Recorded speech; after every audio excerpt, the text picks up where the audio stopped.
Today we'll be doing the free cash flow analysis for the food industry. So our agenda is methods and approaches, individual company analysis, and limitations to our research.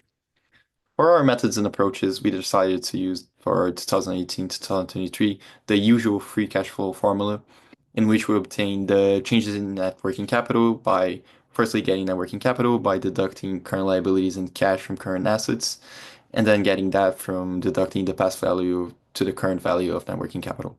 The other variables such as EBIT, tax, capex, and depreciation were obtained from the annual statements.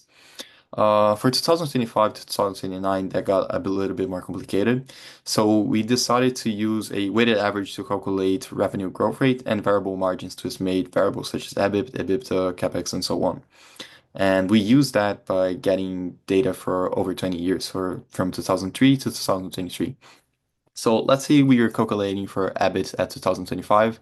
We assume that our variable here is EBIT at 2025, which will be equal to revenue in 2025, which is also equal to revenue at 2024 times our weighted revenue growth rate. That times our variable margin, which would be EBIT over revenue, but the average of that margin over the 20 years. We think that is a good method to do the estimations for the free cash flows for the future, because when looking into historical averages, these margins stay consistent through time and they would give a good basis for us. And we used weighted average growth rates because we'd be able to observe more recent growth trends, and also we'd be able to normalize the effect of exogenous shocks such as COVID-19. So we also consider that a historical averages wouldn't be the best predictor for the future. So in order to make it more accurate, we also performed a sensitivity analysis. And we tried to utilize a more quantitative method. However, we ended up performing a more arbitrary process supported by individual company research and industry insights. So looking into the annual reports and looking into the strategic thinking of the companies and future projects. The method might lack in quantitative reasoning, but we created different scenarios, so a more pessimistic and a more optimistic to compensate for the lack of quantitative reasoning. By looking at the data derived from GSK financial statement, we can prove that GSK has consistently generated strong free cash flows even during downturns, although there's been fluctuations. But the capex is around 4.4% of the revenue. That means that GSK is currently expanding, but the pace is surely sustainable. After gathering the financial data directly from the company's official 10Ks, we compiled the necessary inputs for calculating free cash flows. Following the traditional formula laid out in the lecture slides, I arrived at unlevered free cash flows for 2018 to 2023 for Chipotle. The value started out small at around 91 million and grew to almost 800 million by the end of the period. It is important to note that during the net working capital calculations, I subtracted cash from current assets since it's a non-operating asset. We recognize that the method we implemented for the projections of each component of free cash flow is not very reliable. However, we did compare the values with some consensus estimates from online sources for each company, and the figures are not drastically different, meaning that we are semi-confident about these projections. We also did a scenario analysis after gathering firm-specific news announcements in their latest 10K. For Chipotle, they are planning on opening around 285 to 315 new restaurants that include a drive-thru, which is a first for them, and expand to the Middle East. Assuming that these ventures work out well, I increased the base growth rate we found with a weighted average of 16.63 to 18.5 and worked my way back down to 16.9, assuming some degree of saturation. In the event that the ventures are not successful, I decreased the base to 14% and worked my way down to 12%. Side note, it is important to mention that these numbers are arbitrary, which is a flaw in our analysis. From our calculations for free cash flows for Domino's, we can see that there is a growth trend here on unlevered free cash flows from 2018 to 2023, and we expect that to continue for 2025 to 2029. However, we'll be able to see that on our sensitivity analysis, there are more factors to be considered. Here we can see that Domino's forecast to having more sales, opening new stores, and operating at a higher profit. However, Domino's is also exposed to risks such as competition, labor costs, commodity price, and especially high debt load. This is important because current portion of long-term debt is reflected in current liabilities, and we'll be able to see changes in net working capital.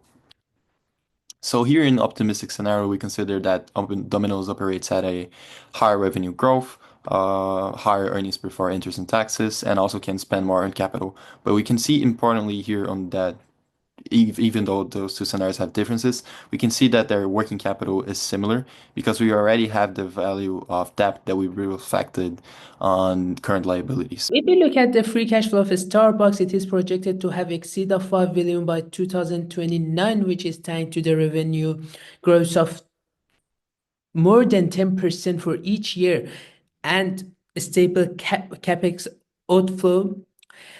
However, cost of goods sold might look a little bit high, but in their strategic plan, it has been announced that there is a 3 billion efficiency program. And besides this, there is a plan for continuing expansion in the number of stores. It's gonna hit 55,000 by 2030. Scaling in digital sector and cooperation with giants is another plan of this company. Customer engagement and doubling their membership by 2030 is another one. However, our projection is subject to change due to the sensitivity of the market and the cyclical nature of food industry. Political and macroeconomic factors gonna be crucial here as well, like coffee price hit record just recently. Technology and transformation in this age of AI is a different source of optimism or pessimism about the performance of this company, which can impact our projection, but roughly about or minus 2%. Whereas for Brex, free cash flow has actually been pretty volatile for the years.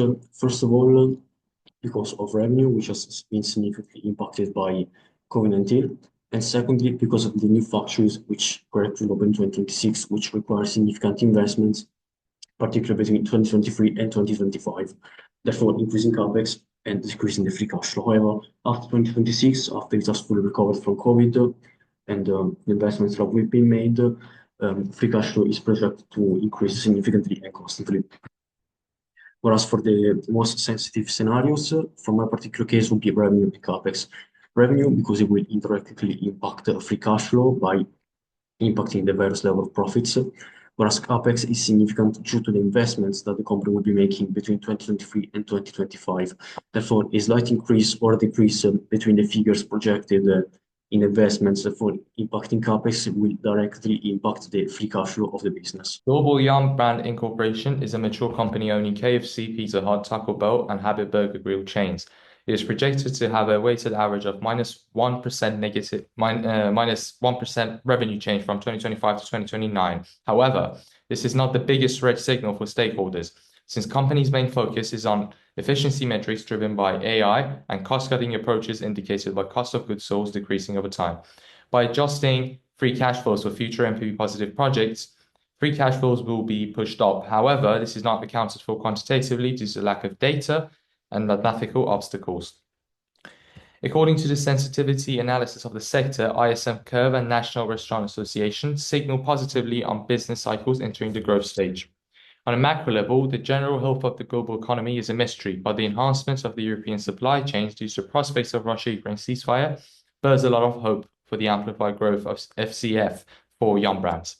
Our major limitation during the completion of this project was devising a feasible way to project the components of free cash flows. Projecting the values of revenues, capex, working capital, etc. to a degree of accuracy was extremely difficult.